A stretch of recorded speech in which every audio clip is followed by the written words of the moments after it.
ओम शांति। आइए सुनते हैं 7 फरवरी 2025 की शिव बाबा की ज्ञान मुरली और ईश्वरीय महावाक्य। आज परमपिता परमात्मा शिव बाबा ने कहा, मीठे बच्चों, प्यारे बच्चों, रूहानी बच्चों, प्यारे बच्चों, तुम्हें चलते फिरते याद में रहने का अभ्यास करना है।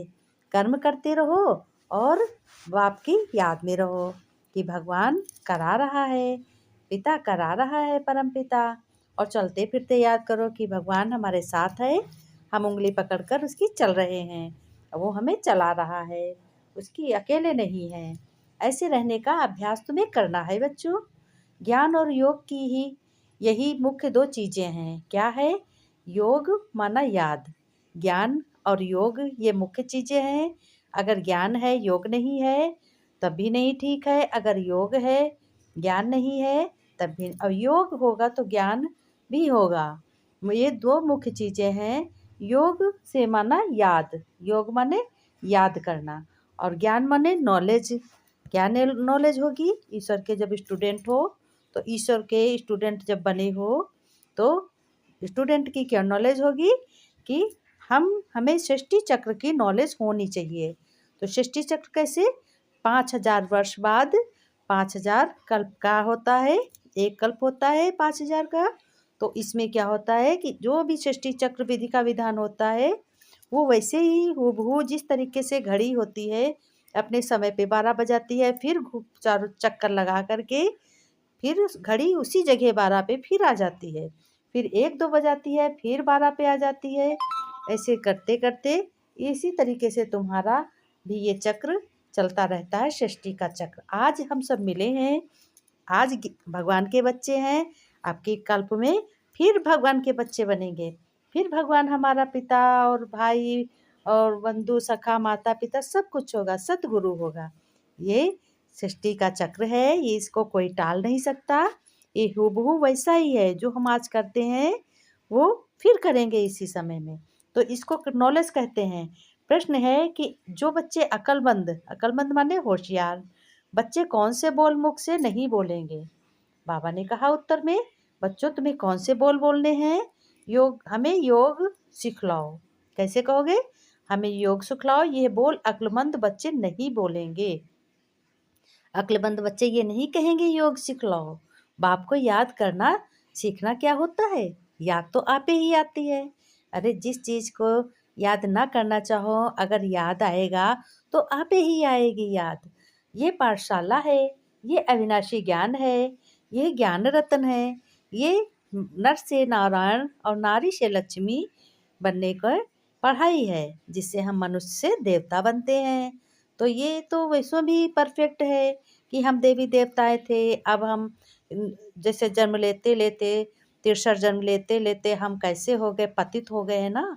कलयुग के अंत में हम सब लोग पतित हो गए। ब्राह्मण थे, फिर देवता बने, फिर क्षत्रिय बने, फिर वैश्य बने, फिर शूद्र बने। आज हमारी क्या पोजीशन हो गई है?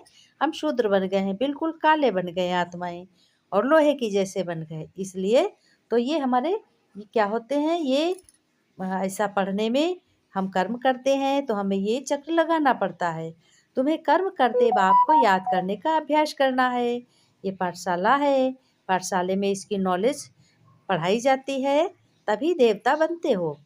भगवान शिव बाबा ने कहा, ओम शांति बच्चों। अब रूहानी बाप बैठकर किसको समझाते हैं?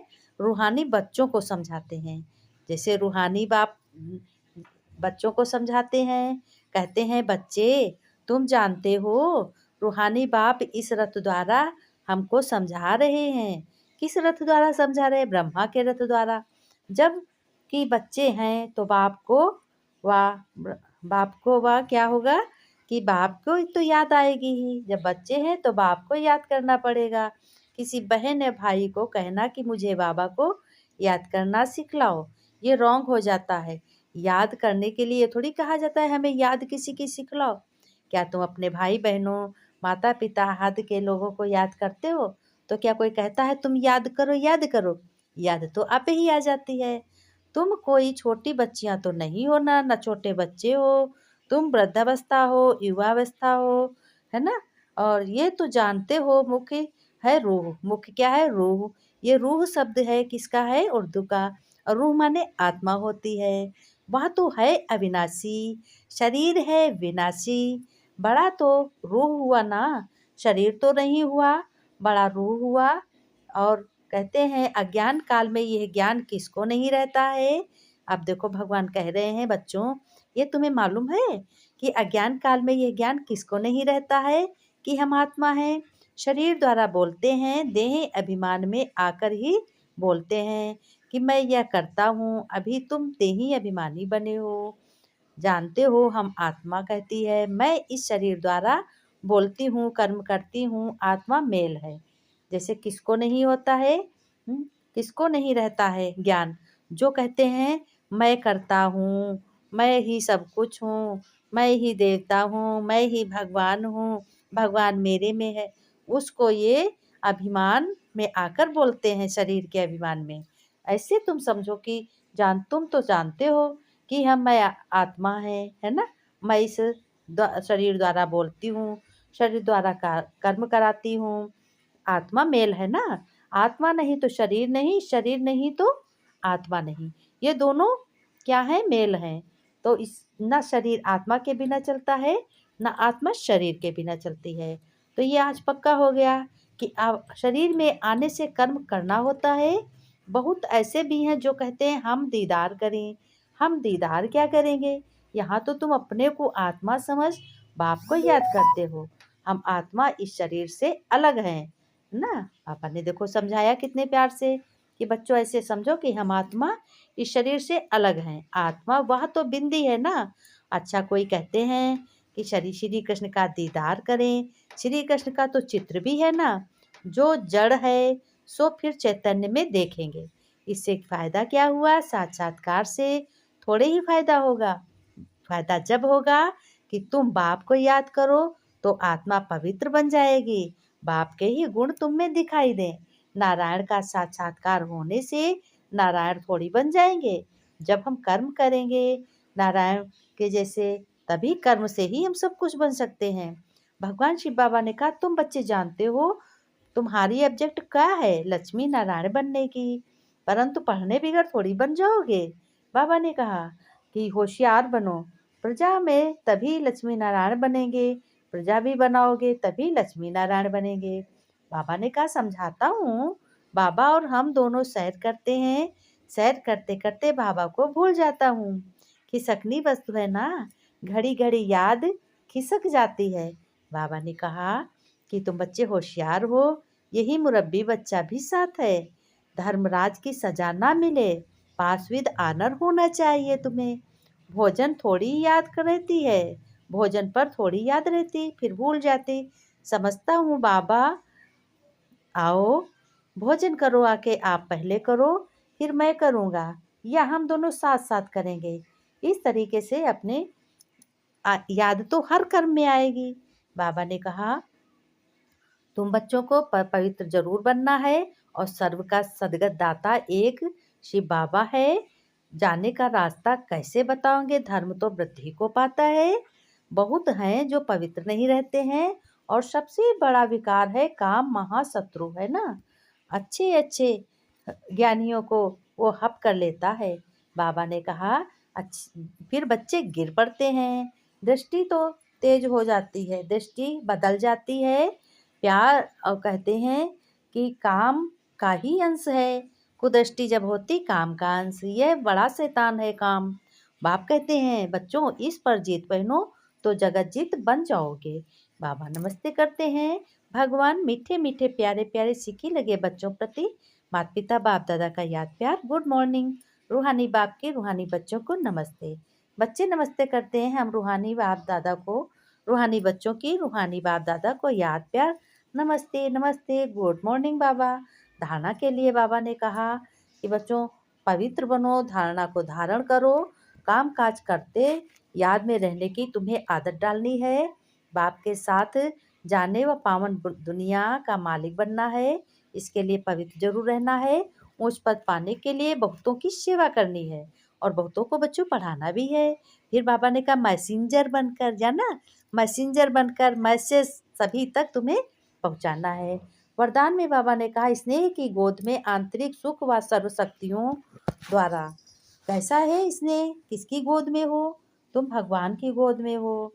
का सर्वशक्तियों का अनुभव करने वाले यथार्थ पुरुषार्थी भव हो बच्चे। विस्तार में बाबा ने कहा, देखो कि जो यथार्थ पुरुषार्थी बच्चे होते हैं वे कभी मेहनत व थकावट का अनुभव नहीं करते। वो सदा मोहब्बत में मस्त रहते। किसकी मोहब्बत में? भगवान परमपिता की याद में, मोहब्बत में मस्त रहते हैं। संकल्प भी सरेंडर होने के कारण अनुभव की हमें बाप दादा चला रहे, भगवान चला रहा है। मेहनत के पाँव से नहीं, लेकिन स्नेह की गोद में चल रहे हैं हम। ऐसा महसूस करो। स्नेह की गोद में सर्व प्राप्तियों की बच्चों अनुभूत होने के कारण वह चलते नहीं, लेकिन सदा खुशी में आंतरिक खुश रहते हैं, वह उड़ते हैं।